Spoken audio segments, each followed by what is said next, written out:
Imbitahan ko kayo na makibukas sa akin sa Biblia in continuity sa series of studies po natin in the book of Epistles.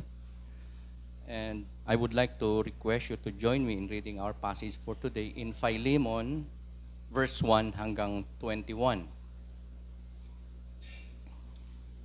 Sa Tagalog Bible, Philemon, Kabanatang 1. May segment title po ito sa verse 4, ang pag-ibig at pananampalataya ni Philemon. Simulan po natin ang pagbasa sa talatang 1. Sabi po dito, mula kay Pablo, isang bilanggo dahil kay Kristo Jesus at mula kay Timoteo na ating kapatid, para kay Philemon, ang minamahal naming kamanggagawa at para sa iglesyang nagtitipon sa iyong bahay, kay Apia na aming kapatid na babae at kay Arkipo na kapwa naming kawal sa Panginoon. Sumainyo nawa ang kagandahang loob at kapayapaang mula sa Diyos na ating Ama at sa Panginoong Hesukristo. Lagi akong nagpapasalamat sa aking Diyos tuwing isinasama kita sa aking pananalangin sapagkat nababalitaan ko ang pag-ibig na ipinapakita mo sa lahat ng hinirang ng Diyos at gayon din ang iyong pananampalataya sa Panginoong Jesus.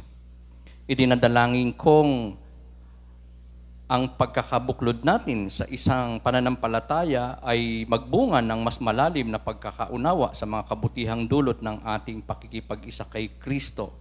Kapatid, ang pagmamahal mo ay nagdulot sa akin ng malaking katuwaan at kaaliwan sapagkat dahil sa iyo ay sumigla ang kalooban ng mga hinirang ng Diyos. Talatang 8, kaya nga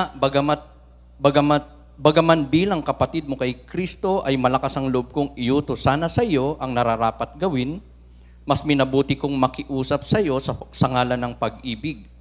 Akong si Pablo na sugo ni Kristo Jesus at ngayon nakabilanggo dahil sa Kanya, ay nakikiusap sa iyo para kay Onesimo na aking anak sa pananampalataya. Ako'y naging isang ama sa Kanya habang ako'y nakabilanggo. Dati, hindi mo mapakinabangan si Onesimo, ngunit ngayon kapaki-pakinabang siya sa ating dalawa. Pinababalik ko na siya sa iyo, kasama ang aking puso. Nais ko sanang manatili siya sa aking piling upang siya ang maglingkod sa akin habang ako'y nakabilanggo dahil sa magandang balita at sa gayon ay para na ring ikaw ang kasama ko. Ngunit ayokong gawin iyon nang wala kang pahintulot upang maging kusa ang iyong pagtulong sa akin at hindi sa pilitan. Marahil nalayo sa iyo si Onesimo ng kaunting panahon upang sa pagbabalik niya'y makasama mo siya habang panahon. Hindi lamang bilang isang alipin, kundi bilang isang minamahal na kapatid. Napamahal na siya sa akin at lalo siyang mapapamahal sa iyo. Ngayong hindi mo lamang siya alipin, kundi isa ng kapatid sa Panginoon. Kaya't kung kinikilala mo akong tunay na kasama, tanggapin mo siya tulad ng pagtanggap mo sa akin. Kung siya may nagkasala o nagkautang sa iyo, sa akin mo na ito singilin. Akong si Pablo ang siyang sumulat nito, ako ang magbabayad sa iyo. Hindi ko na dapat banggitin pa na utang mo sa akin ang iyong sarili. Ipinapakiusap ko lamang sa iyo, alang-alang sa Panginoon, ipagkaloob mo na sa akin ito. Pasayahin mo ako bilang kapatid kay Kristo. Lubos akong naniniwala na gagawin mo ang hinihiling ko sa sulat na ito at maaaring higit pa rito. Ito po mga mapagpalang salita ng atin pong Panginoon. Pwede ba nating palakpakan ng Diyos sa pagkakabasa ng Kanyang salita?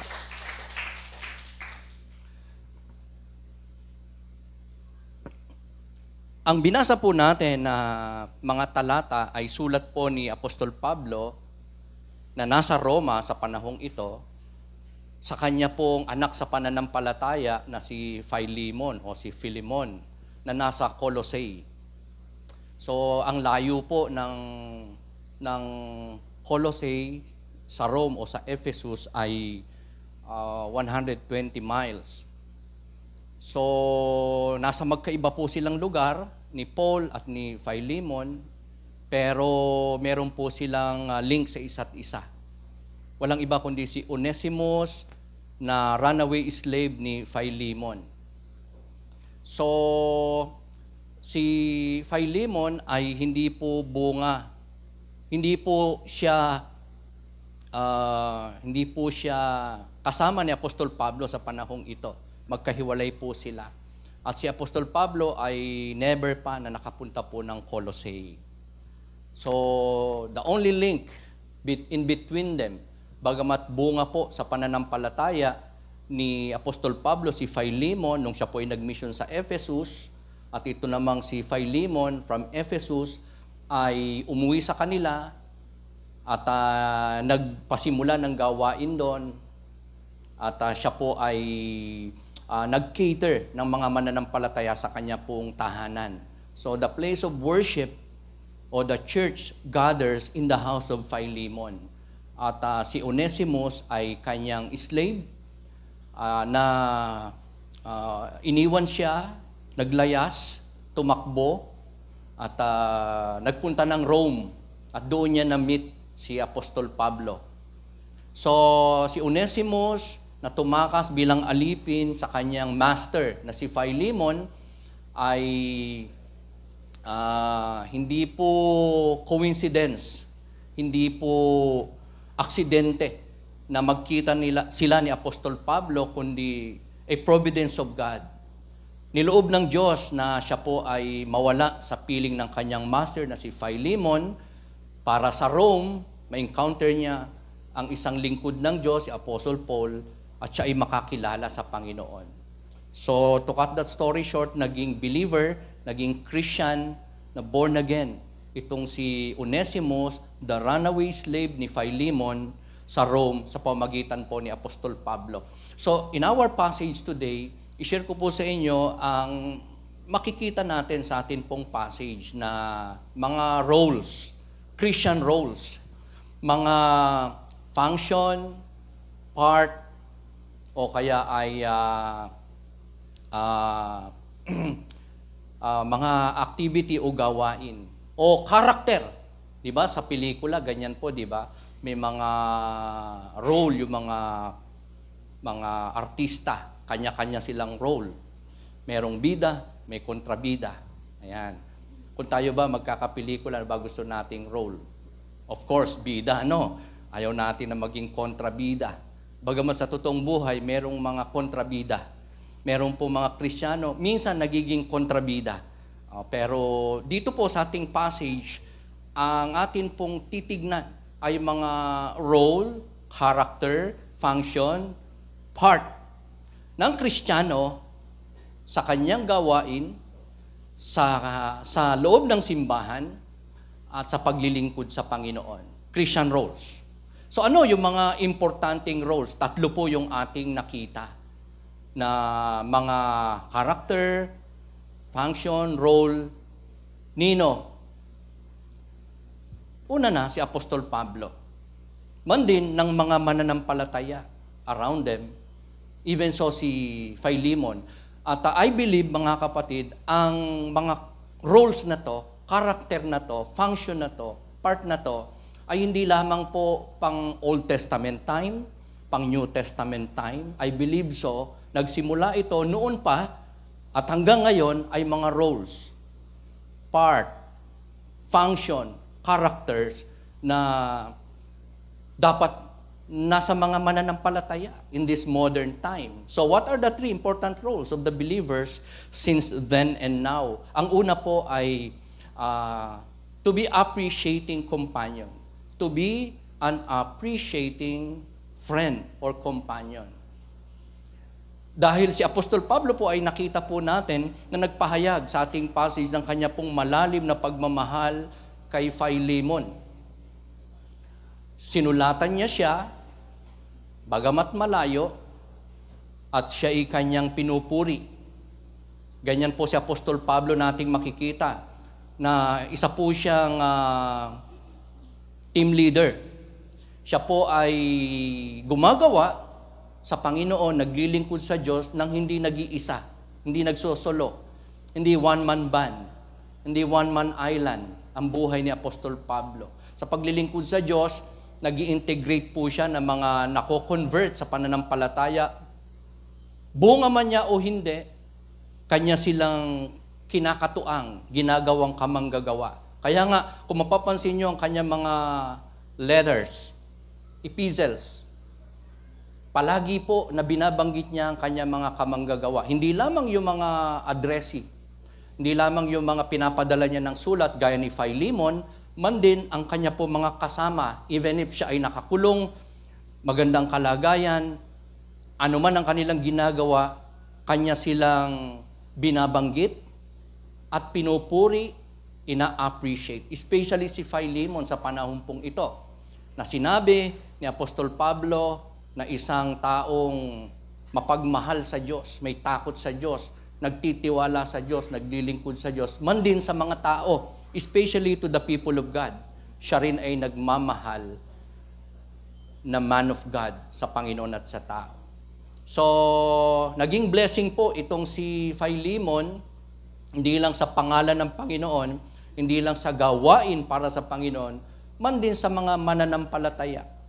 Sa mga taong kailangang makapakinig ng Word of God, makakilala sa Diyos, maging believer o Christian, maging bahagi ng simbahan. Kaya nga sa bahay ni Philemon po, dinaraos ang gawain ng Panginoon. Hindi lang niya binuksan ang kanya pong tahanan, man din ang kanyang puso sa mga tao na kanya pong ni-reach out o kaya inimbitahan o kaya ay dinala sa kanyang tahanan at kanya silang ministeryuhan ng mga salita ng Diyos at gawain ng Panginoon na ginawa niya para sa kanila.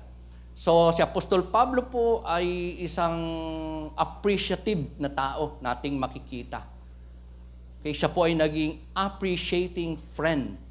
Hindi lang sa kanyang mga kasamang manggagawa sa Rome, sa kulungan, man din sa malalayong dako, gaya po ni Philemon, in the church at Colossae. Kaya marami po siyang mga puso, buhay, kaluluwa na napagpapala. Si Philemon ay itinuring po na isa sa mga kamanggagawa ni Apostol Pablo sa gawain ng Panginoon sa paglilingkod sa Diyos. Kaya nga po, napaka-importante na si Apostol Pablo ay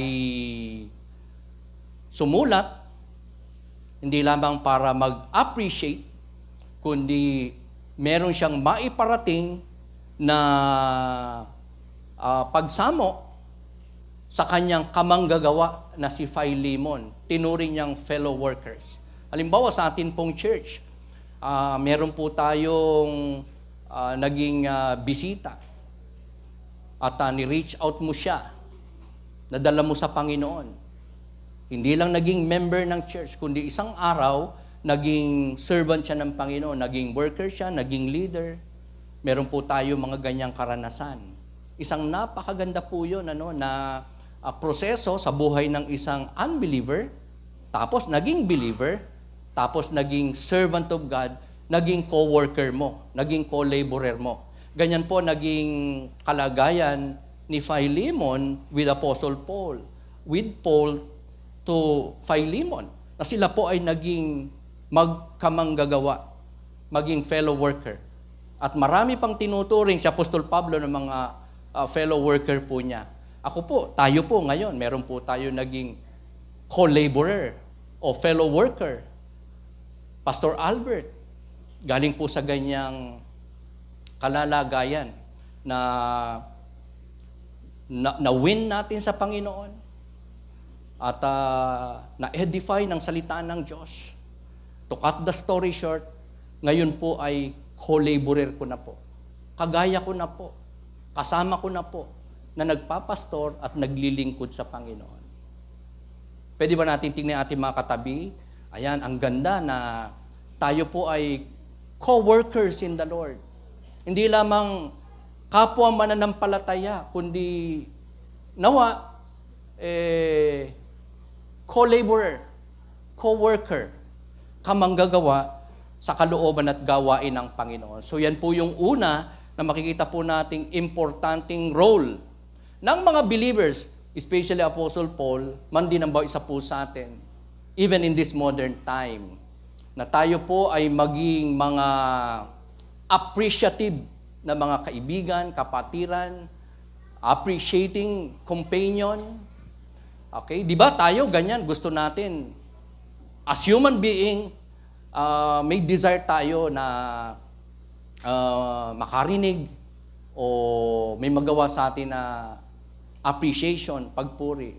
Di ba? Madalas lang siguro o minsan ayaw natin na napupuri tayo, di ba? Na-appreciate. Siguro we're humble enough for that na we don't need it anymore. Pero as human being, we really desire that. Ayaw man natin yan na gawin sa atin na ibang tao, pero sa ating asawa, sa ating mga anak. Di ba? Ang sarap kaya, di ba? Na na-appreciate ka ng anak mo, ng magulang mo, ng asawa mo, ng kapatid mo, ng kapatiran. Di ba? Masarap sa feeling yon, masarap pakinggan yon. And as human being, that is important. Ang Bible po ay punong-puno po ng pag-appreciate. Hindi lamang ng Panginoon sa mga tao, sa kanyang mga lingkod. Lalo na ng mga tao ng Diyos, bayan ng Diyos, people of God sa Panginoon na nag-appreciate. So napakaganda po yan na role, character, function, o part sa body of Christ, sa gawain ng Panginoon, na tayo po ay appreciating companion. Pakitanong nga natin ating mga katabi, marunong ka bang mag-appreciate? Ayan. Ayan, baka minsan masyado tayong mahihain, ano? Pero kalooban po ito ng Panginoon. Look at Paul. Diba? Ina-appreciate niya ang kanyang mga kamanggagawa, yung taong nasa malayo, sinulatan pa niya, at ina-appreciate niya. Alam niyo po, minsan, mahirap po yung ma-focus tayo sa kahinaan o pagkukulang ng ating kapatid o ninuman. Lalo na pag believer ng Panginoon, kapatiran sa church, co-member natin, co-laborer natin. Ang ganda nung ang lagi nating focus ay yung kanyang kagandahan, kabutihan, kabaitan, pananampalataya, sakripisyo, yung magaganda. Kasi pag na-focus tayo sa kanyang kasalanan o kahinaan o pagkukulang, pagkakamali, pwede nating malimutan na yung magaganda, mas marami niyang magagandang mga katangian, mga traits, di po ba? Kaya nga may mga taong hindi na nagsisimba, ayaw na makipag-fellowship, umiiwas na, natitisod, bumabagsak, nangihina. Bakit? Hindi po naging appreciative. Sa kung anong magaganda, mabubuting nangyayari sa kanyang buhay, man din makikita niya sa kanyang kapwa, lalong-lalo na sa mga mananampalataya ng Panginoon, na focus sa mga misdeeds, failures, weakness, limitation, even sin ng kapwa, lalo na ng mga kapatid. Tingnan po natin ating mga katabi. Ayan. Will you ever be understanding, considerate, and forgiving and appreciative kahit yung katabi mo isang araw magkulang sa'yo? Will you be doing it? Are we supposed to do that? Of course. Dahil sino ba hindi nagkukulang? Sino ba ang pwedeng manatiling habang panahon ng pagsasama ay perpekto at hindi magkakamali? O kaya yung katabi natin ngayon, isang araw, pwedeng magkamali yan sa'yo. Pwede kang hindi mabate. Pwede kang magawa pwede mong karinggan ng salitang hindi mo gusto. Pwedeng magkulang, magkasala sa'yo. So, importante is we focus on the good side of the person. Huwag doon sa kasalanan para malimutan natin maraming bagay at hindi na natin ma-appreciate ang kanyang buhay. Amen? Ayan. Because everybody will commit sin and mistakes at one point of life. Kaya napaka-importante na meron po tayong ganito pong role, character, function, o part, and that is to be an appreciative or an appreciating friend, companion, brother, co-worker in the Lord. Can we say amen? Ang pangalawa na importanteng role ng mga believers, kita natin to kay Apostol Pablo, is to be an appealing intercessor. AI, hindi po ano ba tawag yan? Intelligence. Ano yung A? Artificial intelligence, kundi appealing intercessor. Appealing intercessor. Appeal. Ang ibig sabihin ng appeal ay hindi po yung appeal na ibang naisip natin na appeal is to parang yung request mo or petition or wish or prayer. Okay? Siguro baka may magsabi sa atin parang synonym po yung appealing and intercessor pero may pagkakaiba. Because hindi po lahat ng intercessor. By the way, ang ibig sabihin intercessor ay yung mamamagitan ka ng isang bagay para sa isang tao. Ayan. Meron kang ipapakiusap o hihilingin humbly in favor of other people, other person. So si Apostol Pablo po makikita natin na ganyan po. Meron po siyang characteristic na appealing intercessor. Okay, paano po yun natin nakita? Because Paul interceded for Onesimus kay Philemon. Diba? Si Onesimus ay isa pong runaway slave ni Philemon. Tinakasan niya ang kanyang master. Pag-aari siya ni Philemon. Alam niyo po ba, during the time of Apostle Paul, there were 60 million slaves. Sa Rome pa lang po yun. O sa buong mundo, I will suppose. Kaya, ang slave ay hindi lang napaka-importanting meron ng isang tao o master, kundi napaka-valuable na negosyo o kaya ay parang property ang mga slave. Ang halaga po, during the time of Paul, ng isa pong slave ay 500 denarii. Ang isang denarii po ay katumbas ng isang araw na sweldo ng isang tao. So parang sa ating panahon, yung 500 denarii, ilagay na natin sa 600 more or less ang isang araw. So 500 denarii times 600 pesos, that is, if I'm not mistaken, kung tamang aking mathematics, 300,000. Yan ang halaga ng isang slave. Ordinaryo pa lang yon. Kasi may mga slave na class A, class B, class C. Yung pinaka mababang klase na slave, 500 denarii, which is 300,000. Kaya, ang magkaroon ng alipin ay isang napaka-advantageous at valuable na pag-aari. Kaya mga alipin ay property lang eh. Talagang, in fact, pagka ikaw ay may mga anak at binenta mong alipin, big time ka. Mayaman ka. Kasi malaki ang bayad. In our time, 300,000 ang halaga ng isang slave. So, itong si Onesimus tumakas sa kanyang master, na si Philemon. At nakakilala sa pamagitan ni Apostol Pablo at siyempre hindi niya pwedeng ariin si Onesimus. Bagamat gustong-gusto ni Apostol Pablo na maging kamanggagawa na niya, kaagapay na niya sa gawain, lalo pat siya ay nasa kulungan at this time, pero hindi niya magawa ng walang paalam at no choice siya kundi pabalikin si Onesimus sa kanyang master na iniwan na tinakasan. Ang ganda po nun, hindi niya pinroselite si Onesimus.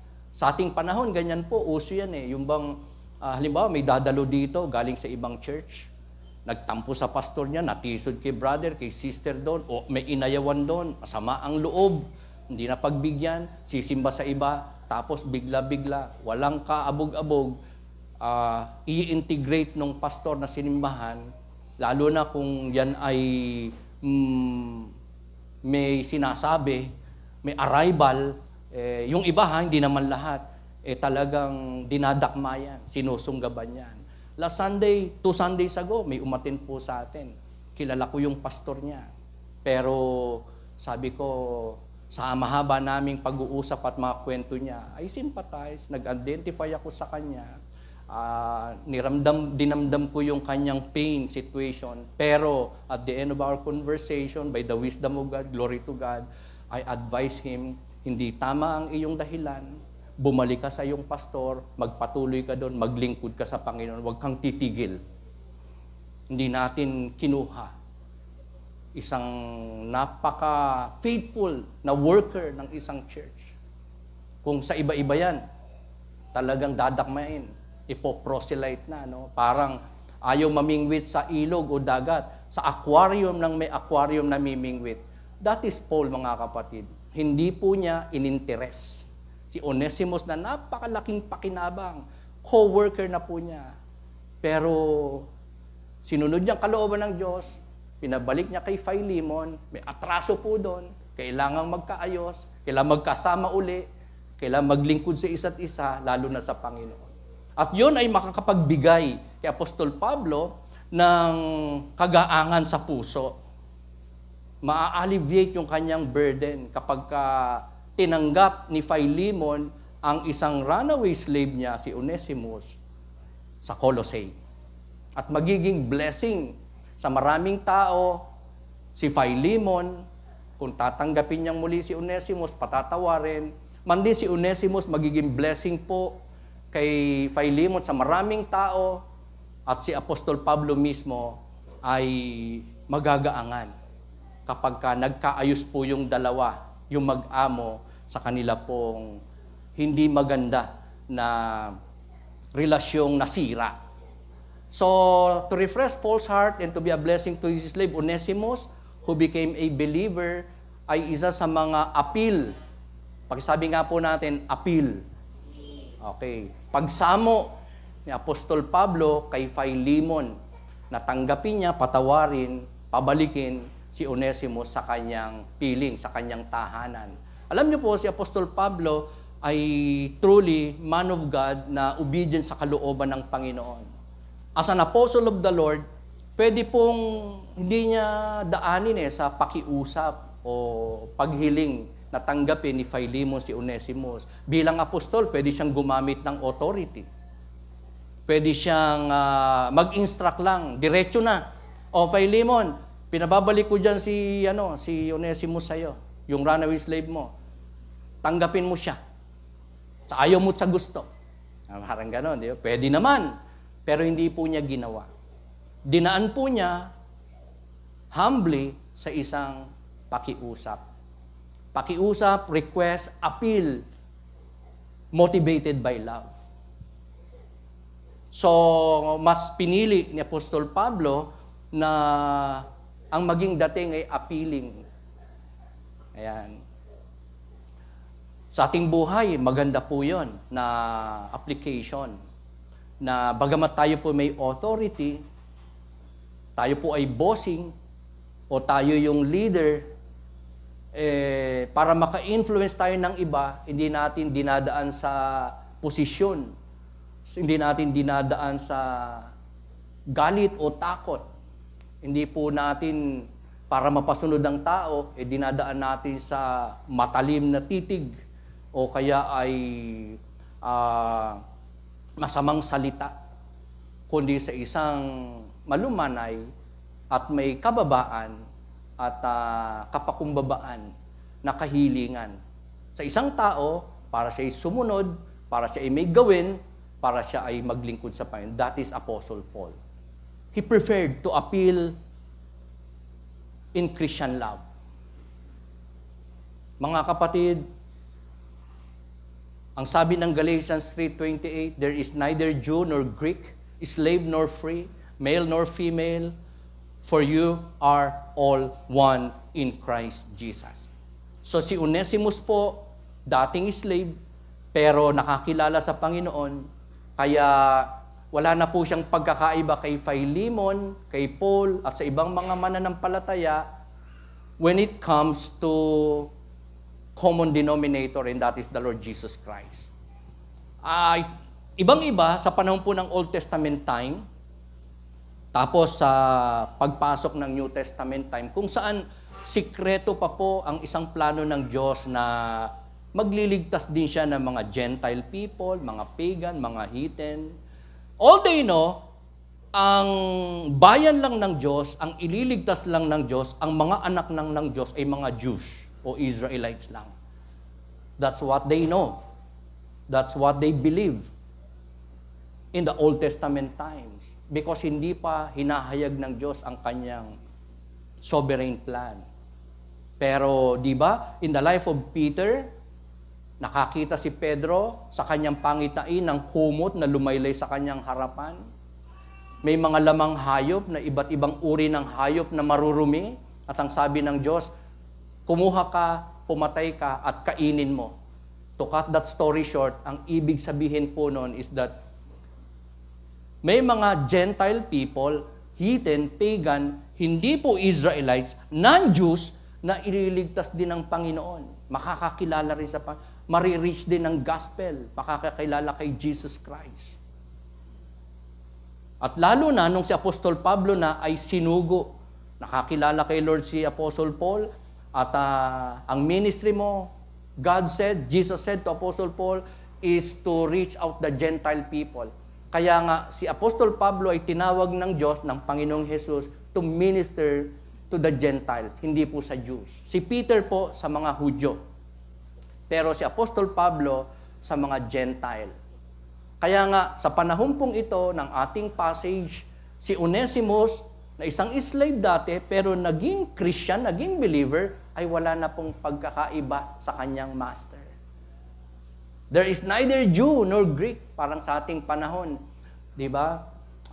Magkakaiba man siguro ang tao, mga mananampalataya, kayo, ako, ng trabaho, ng pinagmulang lahi, angkan, ng activity na ginagawa. Pero sa harapan ni Lord, tayo po ay pantay-pantay. Tayo po ay iisa lang. Tayo po ay magkakapareho na anak ng Diyos. Amen? Believer ng Panginoon. Lingkod ng ating Panginoon. Walang babae, walang lalaki, walang bata matanda, walang mangmang matalino, walang Hudyo or Greek. Dahil kay Kristo. Amen? Magkakapantay, iisa lang kay Kristo. So that is Onesimus and Philemon sa panahon pong ito. Dahil siya ay na-convert, naging believer. Pero, catch this mga kapatid, nung si Onesimus ay ma-convert into Christianity through Apostle Paul sa Rome, ay hindi po nabago ang kanyang position as a slave. Parang sa ating panahon, kung meron sa ating kasambahay, tapos kasama mo sa church yung amo mo, pag uwi mo, kasambahay ka pa rin. Are you with me? Hindi nababago yon. Although pwede naman na pag uwi mo, para ka ring amo, kasi mabait yung amo mo. Christian nga yung master mo yung amo mo. So, kung nagbubukas ng ref yung amo mo at mga anak niya, ikaw din pwede magbukas. Okay? Kung nanonood ng TV, yung mga anak ng amo mo, yung amo mo, pwede ka rin magbukas ng TV. Of course, dapat sa panahon na available at na nasa tamang panahon. Di ba? Something like that. Kung yung master, yung amo, ay mapagmahal, maayos, consider Christian. Amen? So, pwede na parang hindi kasambahay o katulong yung tao. So, it's the same. Onesimus' conversion did not alter his position as a slave, but had a new standing before God and God's people. So a slave before, an unbeliever, pero hindi naging iba, naging kagaya ni Philemon and Apostle Paul. Bakit? Dahil kay Kristo. Dahil sa pananampalataya kay Kristo. Dahil ginawa siyang anak ng Panginoong Diyos by believing and trusting in the Lord Jesus Christ. Kaya, naging iba ang kalalagayan ni Onesimus before God and man. Naging anak ng Diyos, naging kapwa mananampalataya, naging kapwa lingkod, naging kapwa believer ni Philemon and Paul at ng mga mananampalataya. Pero, nanatiling slave pa rin siya. Yun pa rin yung kanyang status and position socially o sa kanya pong amo ni si Philemon. So, si Apostol Pablo po, sa halip na gumamit po ng authority, maging diktador, maging demanding, maging authoritative, pinili po niya ang makiusap kay Philemon. Hindi niya ginawang sumbatan o ito gusto ko, gawin mo to kasi ganyan, ganyan. Wala pong ganon. Kasi ang gusto ni Apostle Paul kay Philemon is mag-exercise ng isang voluntary, bukal sa kalooban na sakripisyo, paglilingkod o pagsunod sa kalooban ng Diyos. Specifically sa pagtanggap sa kanya pong runaway slave na si Onesimus. A sacrifice, a service, an obedience to God which is motivated by love. So yan po ang gusto ng Diyos sa kanyang mga anak. Sabi mo sa katabi mo, ito gusto ng Diyos sa atin. Na tayo, pag naglilingkod, may gagawin, may activity, motivated by love for the Lord, first and foremost. Pangalawa, pag-ibig sa kapwa, sa tao, lalo na sa kapatiran. Yan po ang nais, ipinapakiusap ni Apostol Pablo kay Philemon para kay Onesimus. Pagmamahal, magsakripisyo. Alam niyo po, hindi po kasi madali na tanggapin ng karakaraka ni Philemon si Onesimus. Kasi pag tinanggap niya at pinatawad, ang isa pong impact, ano ang sasabihin, iisipin ng mga other masters na may alipin? Gaya niya. At ano rin naman ang pwedeng gagawin ng mga slaves kapag ka pinatawad ni Philemon ng ganun lang karakaraka? Di ba? Pwedeng yung mga masters, matatakot sila. Nako, si Philemon, tinanggap ulit, pinatawad yung runaway slave niya.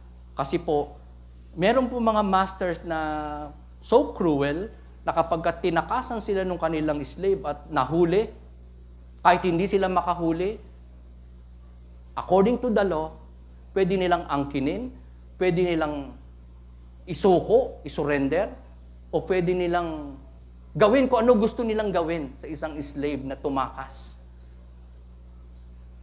Pero, ito po ang nais ni Apostol Pablo for Philemon, na siya ay maging considerate, maging forgiving kay Onesimus.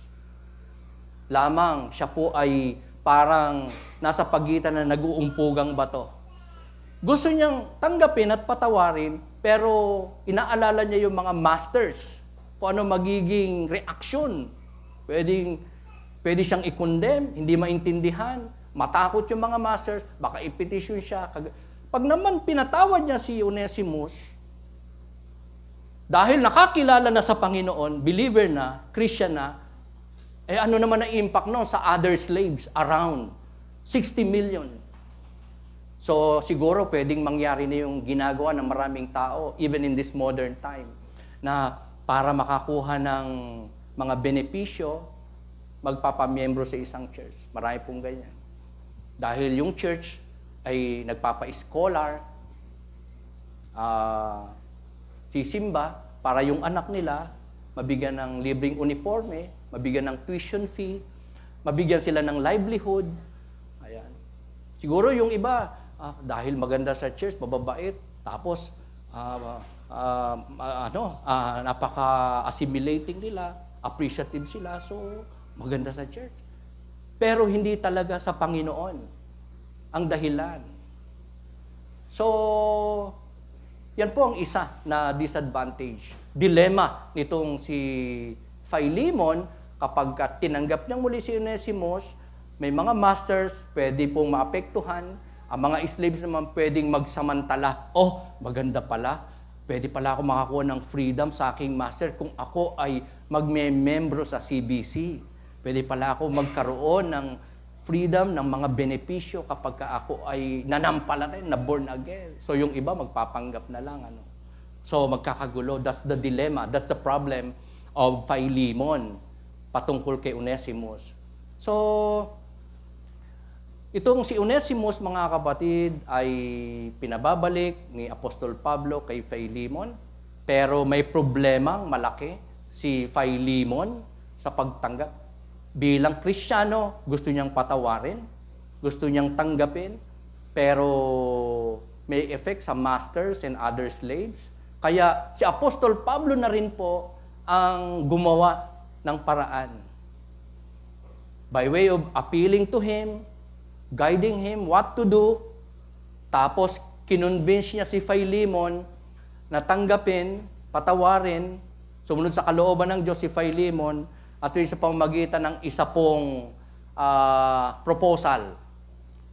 Ang pagiging assuring partner ni Apostol Pablo kay Philemon. Bakit po natin yan nakita o nasabi? Kasi nakita natin na si Apostol Pablo ay sinabi siya sa ating passage kay Philemon na, O Philemon, ano man ang atraso sa iyo ni Onesimus, kung meron siyang nagawang pagkukulang sa iyo, o kung meron siyang nanakaw sa iyo, nakuha sa iyo, charge mo sa akin. Put it in my account, Paul said. Parang naggarantya. Parang nanagot, namagitan. Hindi lang nag-appeal, kundi nagbigay siya ng assurance kay Philemon. Solution nito sa problemang malaki o dilema ni Philemon sa pagbabalik o pagtanggap niya kay Onesimus. Dahil ginawang sa proposal ni Paul, ginawa niyang representative niya si Onesimus sa kanyang would-be na business partner, walang iba kundi si Philemon. That's the solution. Diba? So, ang mga masters, ang mga slaves ay hindi magkakaroon ng commotion, ng complaint, o ng chaos, o ng rally, o whatever mga predicament sa solusyon na to. Na naisip, pinropose, at ginawa talaga ni Apostol Pablo. Siya po ang umako sa atraso. I believe, mga kapatid, si Onesimus, nung tumakas sa kanyang master Philemon, for sure, may dala po yun. Ang isang slave ay walang property, walang kakayanan, walang pera yan. Pag-aari yan servant lang eh. So, paano siya nakarating ng malayong Rome? For sure, meron po siyang in-steal. Kaya sabi ni Apostol Pablo, anuman ang atraso sa iyo ni Onesimus, kung may naumit siya sa iyo, may nanakaw, may utang siya sa iyo, charge it to me. Sino sa atin mahilig gumanyan? Maggarantya. Okay. Lista mo sa pangalan ko. Yan. O si Apostol Pablo po ginawa yan. Ganun po talaga, di ba? Kung gustong maglingkod ni Apostol Pablo, kung gusto niyang matulungan si Philemon sa dilema niya, kung gusto niyang si Onesimus ay hindi po kainggitan o gayahin ng maraming alipin na tumakas sa kanyang mga amo, may gagawin siya dapat. Ganun po ang naglilingkod. Ganun ang nagmamahal. Sabi nga, di ba, you can give without love, but you cannot love without giving. So si Apostol Pablo po, tunay na nagmamahal kay Philemon, kay Onesimus, pero hindi lang salita na mahal kita, mahal ko kayo, kamanggagawa ko kayo. Meron siyang ginawa. Naging assuring partner po siya. Naging assuring business partner. So, ito po ay isang illustration, mga kapatid, sa ginawang ito ni Apostol Pablo na pag-a-assure, pag-ako sa atraso ni Onesimus kay Philemon, yan po ay isang illustration ng ginawa ng Panginoon Jesucristo sa krus ng Kalbaryo para sa ating mga mananampalataya. Di po ba ang ating Panginoon Jesucristo, as what have preached ni Sister Ella sa ating Holy Communion, namatay si Kristo sa krus, inalay niya ang kanyang buhay, ang kanyang dugo, tinigis niya doon. Para kanino? Para sa mga guilty Onesimus, gaya po natin. Sabihin mo, Onesimus, ayan, may nagbayad, may umako sa iyong pagkakasala, sa iyong atraso sa Panginoon. Amen? Di ba? Ganyan po tayo. Kaya nga po, we could say, lahat po tayo, believers, ay dating mga Onesimus o naging kagaya ni Onesimus na hindi lamang dating slave ng kasalanan, kundi nagkaroon ng freedom because of the Lord Jesus Christ on the cross. Lumaya tayo sa kasalanan because of the Lord Jesus Christ sacrifice on the cross. Kaya nga, Parang pag lumapit po ang mga Kristiyano sa Diyos, sa Ama, it's the same na parang ang sabi ng Panginoon Jesucristo sa kanyang Ama, Ama, tanggapin mo sila gaya ng pagtanggap mo sa akin. Kasi yung utang nila sa'yo, atraso nila sa'yo, binayaran ko na. Sa akin na charge. Okay, ang tawag po dun ay imputation. The doctrine of imputation. Ang Diyos, nangangailangan ng justice sa mga nagkasala sa Kanya. That's one of His attribute. Siya ay isang makatarungang Diyos. Kaya pag may nagkasala, kailangan parusahan. Romans 3:23, for all have sinned and fall short of the glory of God. Romans 6:20, for the wages of sin, and the wages of sin is death. Dapat may kabayaran. So kung lahat tayo nagkasala, dapat pagbayaran po natin yan. Yung ating mga kaluluwa sa impyerno mapupunta. Kasi buhay ang kabayaran ng kasalanan. Pero hindi po tayo yung nagbayad, hindi po tayo siningil. Meron nagbayad para sa atin, that is the Lord Jesus Christ. On the cross. Kaya nga, sabi ni Apostol Pablo kay Philemon, Philemon, tanggapin mo si Onesimus gaya ng pagtanggap mo sa akin. Charge mo sa akin ang atraso niya. O, ganun po ang ginawa ni Philemon. Tinanggap niya na parang si Apostol Pablo ang kanyang tinanggap. Di ba ganyan tayo sa mga ginarantyahan natin? Hindi naman talaga yung nangutang ang tinignan. Ikaw na gumarantya ang tinignan nung nagpautang. Kasi guarantor ka. Maaring alam niya, walang pambayad tong tao na to, hindi kaya, ayokong pautangin to. Yung pumadrino na guarantor, katiwa-tiwala, may kakayanan, may salita. O kaya pinagbigyan, yung naglo-loan. So, ang ating Panginoon ay may ganun pong ginawa, mga kapatid. Inako niya ang pagkakasala ng tao, mo, ko, natin, sa ating pagkakasala sa Diyos.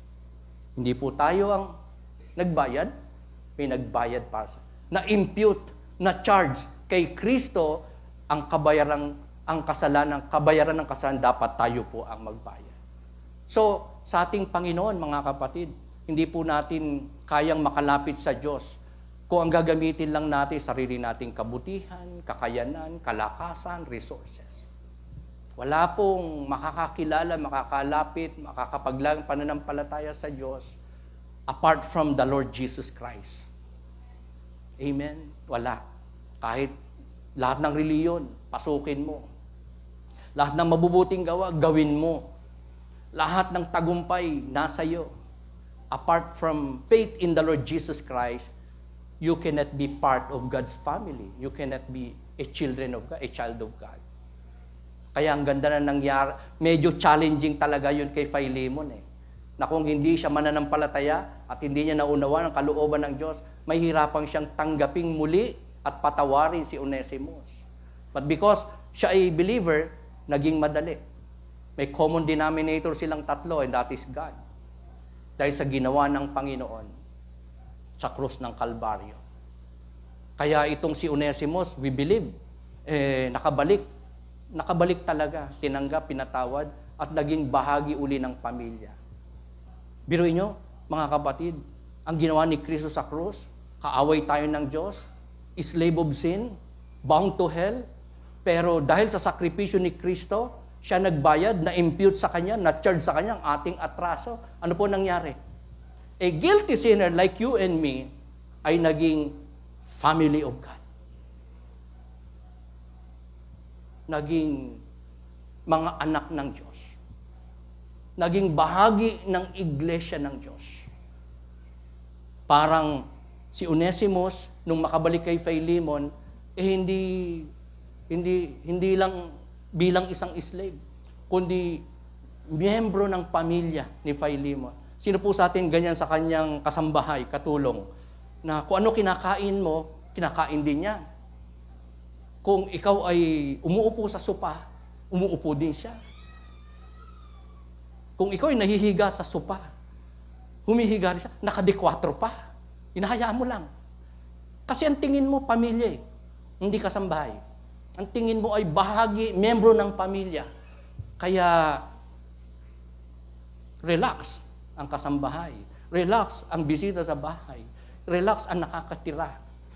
Dahil itinuturing na kapamilya, anak, bahagi ng pamilya ng Diyos. So, mga kapatid, ganyan po tayo. Naging kaaway tayo ng Diyos, pero tayo po'y ginawang anak at tagapagmana ng ating ng buhay na walang sa pamagitan ng sakripisyo ni Kristo. So, punta na po ako sa akin pong proposition. Hindi ko po ma-discuss na yung iba. But at least, na-discuss ko po sa inyo yung tatlo.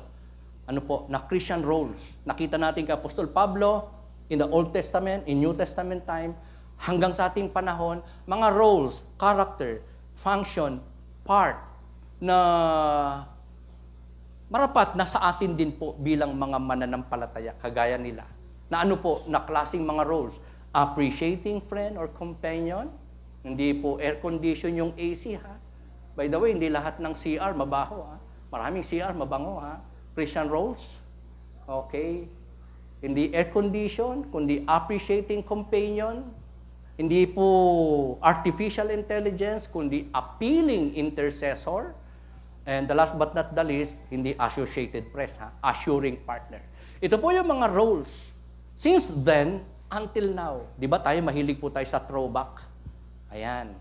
So, throwback tayo, sa mga roles na to. In the past, New Testament time, na sa ating kapanahunan, ay applicable at marapat na makita at magawa ng mga mananampalatayang kagaya po natin. Ayan. So, kung magsasalamin tayo dito, ako ba ay appreciating friend? Appreciative ba ako? Ayoko. Pero there are times pwede nating gawin. Dapat nating gawin. Mag-appreciate. Okay? Makiusap. At gumarantya o maging prenda o kaya umayos o kaya ay managot sa kakulangan ng kakayanan, resources ng iba. Just for us to glorify God. Just for us to be of help, to minister. Talagang may sakripisyo. At dapat ito ay voluntary and out of love of God nating ginagawa. So, I will... Okay, nawala. Meron po akong dalawang proposition. Una, trust Jesus Christ for your salvation. Ito po ang ating maganda na maging things to do today. Na kung gusto natin na maging anak tayo ng Diyos, recipient tayo ng buhay na walang hanggan, we need to place our faith in the Lord Jesus Christ. Hindi sa anuman, hindi kanino man, hindi saan man. Kay Kristo. At tayo po, kung nanampalataya na sa Panginoon Kristo, maangkin na natin ang buhay na walang hanggan. Pero, catch this mga kapatid, there is the difference between being accepted in Christ and being acceptable to Christ. Tayo po ay naging recipient ng buhay na walang hanggan sa pamagitan ng ating pagtitiwala kay Kristo. So tayo po ay accepted in Christ. Believers are accepted in Christ. So tayo po sa paglapit sa Diyos Ama ay katanggap-tanggap. Bakit? Hindi dahil sa ating mabuting gawa, so ano pa man, kundi dahil kay Kristo. Amen? Tinatanggap tayo ng Ama dahil kay Kristo. Are you with me? Pero, being in Christ, acceptable in Christ, ay hindi po sapat. Hindi sapat yun na nampalataya ka, may salvation ka, believer ka, member ka ng church, brother in the Lord ka, fellow worker ka in the Lord, may ministry ka, hindi po sapat. We need to also be acceptable to Christ. Not just accepted in Christ, but to be acceptable to Christ. Ang ibig sabihin, as believers of the Lord, as servants of God, as children of God, meron po tayong responsibilidad na dapat gawin, sundin na kalooban ng Diyos, bawat araw ng atin pong buhay. To have a Christian living. Hindi yung paglinggo lang tayo, Christian, dahil nasa church tayo. Kundi Lunes hanggang Sabado, tayo po ay nagpapamuhay, sumusunod sa kalooban ng Diyos. And that is to be acceptable to Christ. Yes, we are accepted in Christ. Believer na tayo, anak tayo ng Diyos, tanggap tayo ng Ama dahil kay Kristo, pero dapat din tayong maging acceptable to Christ. That is Apostle Paul, acceptable to Christ. That is Philemon, nung tanggapin niya si Onesimo, magpatawad siya. Naging acceptable to Christ po sila. So, ganyan din po tayo. So, accepted in Christ nga tayo, believer, recipient tayong buhay na walang time comes. Pero, hindi naman tayo sumusunod sa kalooban ng Diyos. Halimbawa, we forsake the Bible reading. Hindi tayo nagpe-pray. O kaya kung nagbabasa tayo ng Bible, nagpe-pray, inconsistent, hindi quality. Tapos, sira tayo sa ating time management. Tapos, halimbawa, kung tayo po ay nagko-compromise pa deliberately, magandang kasalanan na kukumit natin as Christian, hindi naman maiwasan, dapat unintentional, amen. Or talagang ayaw mo, pero talagang pilitan ka lang, talagang ayaw mo. And so you repent and turn from that sin. And from time to time, you commit to God to do His will, to obey Him, to be devoted to Him, to walk in His way. And that's the only way to be acceptable to Christ. Every day, na ang buhay natin, inaalay sa Diyos, nakafocus sa Diyos, at ginagawa, sinusunod kung anong kalooban niya in every area ng atin pong buhay. Pagtatrabaho, pagninegosyo, pag-aaral, bilang asawa, magulang, anak, kapatiran. To be acceptable to Christ is to obedient to Him. Number 2, be encouraged to love and receive one another. Okay, na-expose na po natin to sa buhay po ni Apostol Pablo, di ba? At ni Philemon, nagpamuhay sila ng pagmamahal, motivated by love. Kay Onesimus, sa paglilingkod, sa pagre-reach out, pag-share ng gospel, lalo na si Philemon sa isang nagkasalang kapatid, nag-exercise ng love. Tinanggap ang isang nagkasalang slave o kapatid. So let us be encouraged to love and receive one another. Can we say amen to that? Can we do that? To love and receive one another. Kahit may panahong parang ayaw niya sa atin, gusto pa rin natin siya. Amen. Kahit may ginawa siya sa atin hindi maganda, tanggap pa rin natin siya. Inuunawa, nagiging considerate tayo, forgiving, loving pa rin because of the Lord. Amen. For the glory of God. Kasi kapatiran common denominator tayo. Isa lang ang ating Diyos. Amen. Kasi ang sabi po ng John 13:35, by this all men will know that you are my disciples if you love one another. Pakisabi sa katabi mo. Ang babae sa babae, lalaki sila. Love kita. Dahil kay Kristo. Mamahalin kita, iibigin kita, anuman ang mangyari, maging sino ka man, dahil kay Kristo. Amen.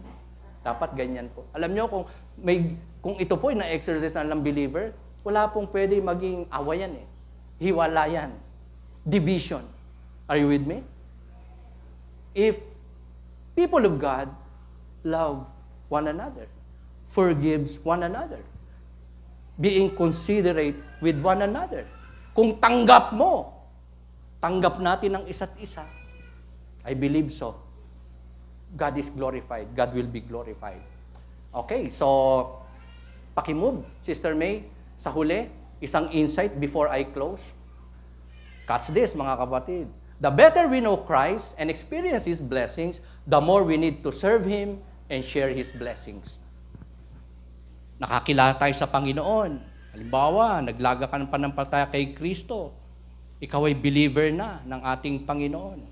So, simula na yan ng malalim mo pang magiging kabatiran sa Panginoon, sa Kanyang katangian, lalo na sa Kanyang plano sa iyong buhay. At kung ikaw ay merong magiging pagsunod at pagpapailalim kay Kristo bilang tagapagligtas mo, mararanasan mo ang mga pagpapala ng Diyos sa iyong buhay. Amen. And all the more, as you continue serving God, obeying God, hindi lang marami kang pagpapala na mararanasan sa iyong buhay, kundi mas magiging eager ka, magiging desirous ka na sumunod, maglingkod, magpagamit, at magbigay ng kaluwalhatian sa Diyos in your life. Unto others, na kung ano meron ka, isishare mo. Your faith, the Word of God, your experience, your strength, your resources, your help, your understanding, your affection. Alam niyo po ang ibig sabihin ng name ni Philemon? May ibig sabihin po, parang si nanay, mercy. Ano ibig sabihin ng mercy? Mahabagin, maawain. Kaya mahabagin, maawain. Christian, kaya Kristyanong. Victor, winner. Okay. Di ba? Yung mga pangalan nyo na may ibig sabihin, it's you. Kadalasan.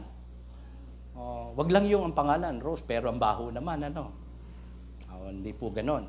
Di ba? Usually, hindi lang may ibig sabihin yung name, kundi yun siya. Yung nagde-define sa kanya, nagde-describe sa kanya. Si Philemon po, ang ibig sabihin ng kanyang pangalan ay affectionate. Kind. Yan po ang ibig sabihin ng Philemon. At si Onesimus naman, ang ibig sabihin ng Onesimus ay profitable. Pakisabi nyo nga po, profitable. Ayan. Alam na alam to ng mga negosyante because of profit. Amen? Kapaki-pakinabang, may tubo, may pakinabang, may mapapala, may mahihita ka sa isang ang pangalan ay Onesimus. Ayan. Ganyan po ba tayo? Okay. Tayo ba ay modern Onesimus and modern Philemon, affectionate and profitable? Ayan. If we know Christ and we know Him better, we will experience His blessings. And more of that, we will be, or we should be, more eager and desirous to serve God and share what we have, what we receive from God, to share to others as well for the glory of God. Sa ikaliligtas ng kaluluwa, ikatatagdag ng pananampalataya ng iba, at sa propagation ng salita ng Diyos, we will be eager to do it, to obey God, and to serve Him all the more. Okay, Christian roles natin. Be appreciative, be appealing, and be assuring. Palakpakan po natin ating Panginoon. Let's rise up. Tayo po ay lumapit minsan pa sa ating Panginoon sa pamagitan po ng isang awitin. Lagay po natin ang ating puso sa awiting ito nang may pagsamba, pananampalataya at pagpapasalamat sa ating Panginoon, ating tagapagligtas. Aming dakilang Diyos, salamat po sa inyong mga salita na napakinggan po namin today. Salamat sa mga paalala niyo po sa amin. Salamat po sa dagdag na karunong at kaalaman na ayon sa inyo pong banal na salita at kalooban. Thank you, Holy Spirit, for giving us understanding, an opportunity na makapag-ponder, makapagsubisay mga puso't kaisipan ng inyong salita, and most of all, an opportunity to apply your word in our lives, in every area na iyong buhay, so we may honor you and glorify you. Thank you for the Christian roles na meron sila at meron kami, Panginoon, right now, according to your word, na amin pong nakita at nasalamin, Panginoon, sa buhay po ni Apostol Pablo, ni Onesimus, ni Philemon, at nawa ito po ay ma-exercise namin, mag-manifest po sa amin, at ito po, Panginoon, ay maging pagpapala po, Panginoon, hindi lamang sa amin, kundi sa buhay po ng iba. As we obey you, as we serve you, as we honor you, our Most High God, give us strength. Give us enabling and empowerment. Not to forget, but to remember always, and most of all, to obey these roles na inyo pong ipinaalala sa amin today at nais na ipagawa po sa amin bawat araw ng aming mga buhay. Salamat po, Panginoon. Pinupuri namin kayo at inangkin po namin ang inyo po mga pagpapala as we have known you more and more, just like today. And we believe that we will experience your blessings, Lord. Salamat po. sa mga kapatirang ito na patuloy pong nagbibigay ng panahon sa inyo, nagtatapat, at nagbabahagi rin ng inyong mga pagpapala sa kanilang mga buhay, na nagiging refreshment, kagalakan, encouragement, katatagan din ng iba. Salamat din po, Panginoon, sa inyong gawain sa aming kalagitnaan na nagpapatuloy sa biyaya po ninyo upang marami po makapakinig ng inyong salita, makakilala sa inyo, ma-edify ang pananampalataya, at ang inyo pong salita ay lumaganap, Panginoon, hindi lamang sa four corner ng lugar na ito, ng aming mga tahanan o naming mga sarili, kundi sa marami pang buhay out there. Maabot, mapagpala, makakilala sa iyo, maligtas, at makapaglingkod po sa inyo, having the Christian roles, function, characters, and part na inyo pong ituturo sa kanila from your word, na kanila pong magagawa in the power of your Spirit. Thank you, Lord. Glory to you. Sa inyo pong papuri, pasasalamat at pagsamba namin, aming Diyos, Panginoon tagapagligtas. Lahat ng ito, dalangin namin na may pasasalamat. In Jesus' holy and mighty name we pray. And everyone must say, Amen, and glory to our Most High. Let's sing to the Lord for the last time.